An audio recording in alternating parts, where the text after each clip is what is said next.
Okay, welcome back. So last time talked about where to go from here as we've finished up the Upon Awakening / Morning Blessings section. And I think I've combined my ideas in that tonight I just want to do a little bit from the Code of Jewish Law, the Kitzur Shulchan Aruch, on laws of awakening and mourning. And then next time I would like to start back in the Siddur, page 113 of the Art Scroll Siddur that we're using on Shema. And during that time we will also use a little bit of some ancillary data from some other books on the Shema and its importance, etc. It is the watchword of the Jewish people, and it is the prayer that we say when we get up in the morning, when we lay down at night, and we hope to have it on our lips when we die. So, the Kitzur is a relatively new edition of an older book. It's basically the layman's guide to Jewish law, for lack of a better term, and it was written in 1864. It is based on the Shulchan Aruch, which is the set table, and it was written about 300 years earlier. Both are very nice books. I've had both of them.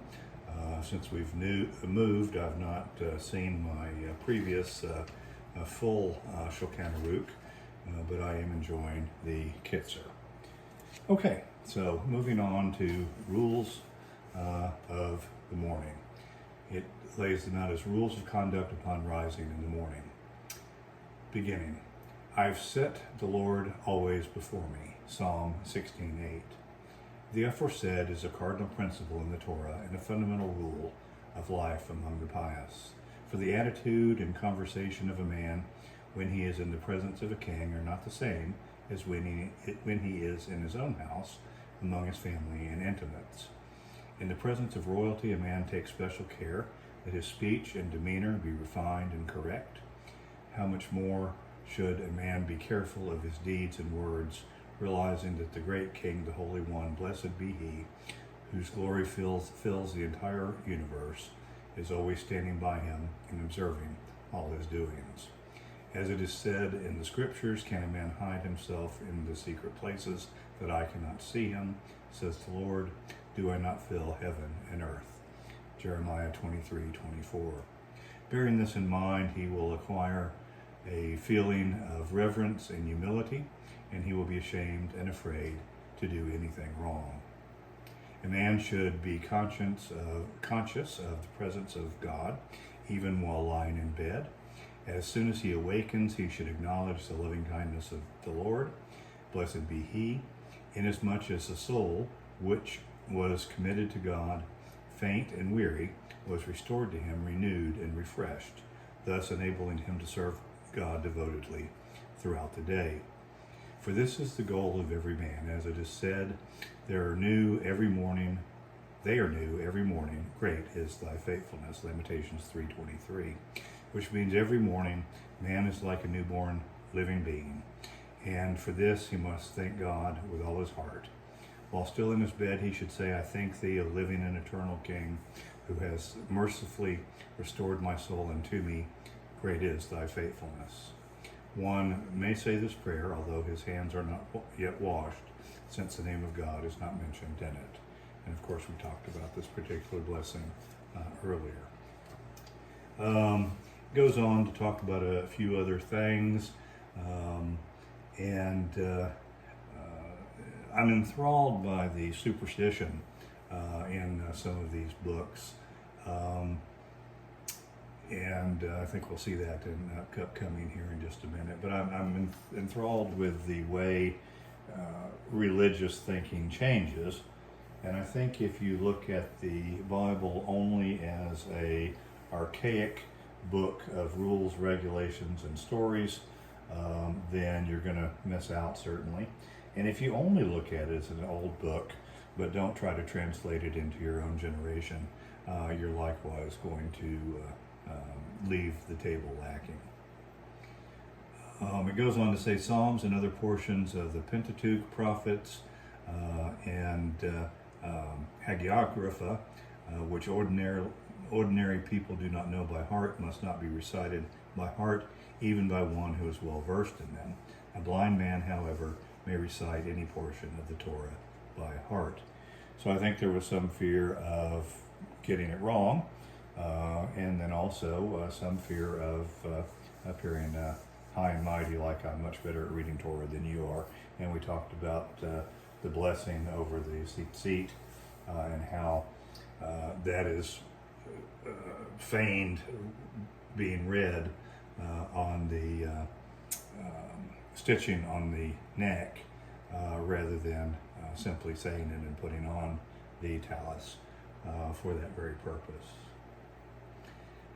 Chapter 2, Hand Washing in the Morning. Since every man upon rising from his sleep in the morning is like a newborn creature, insofar as the worship of the Creator is concerned, he should prepare himself for worship by washing his hands out of a vessel, just as the priests used to wash their hands daily out of the wash basin before performing their service in the temple. This hand washing is based on the biblical verse in Psalm 26, 6-7. I will wash my hands in innocency, and I will compass thy altar, O Lord, that I may publish with a loud voice. There's another reason given by the Kabbalist, Zohar quoted in Beth Joseph, for this morning hand washing. When a man is asleep, the holy soul departs from his body, and an unclean spirit descends upon him. When arising from sleep, the unclean spirit departs from his entire body, except from his fingers, and does not depart until one spills water upon them 3 times alternately. One is now not allowed to walk 4 cubits or 6 feet without having one's hands washed, except in cases of extreme necessity. So there's a little bit of that superstition written in there. It is written, Psalm 103:1, bless the Lord, O my soul, and all that is within me, bless his holy name. Since it is man's duty to bless the holy name with all that is in him, and he is not allowed to begin worshiping God before he has cleaned himself of bodily impurities, one ordinarily has to respond to the call of nature in the morning.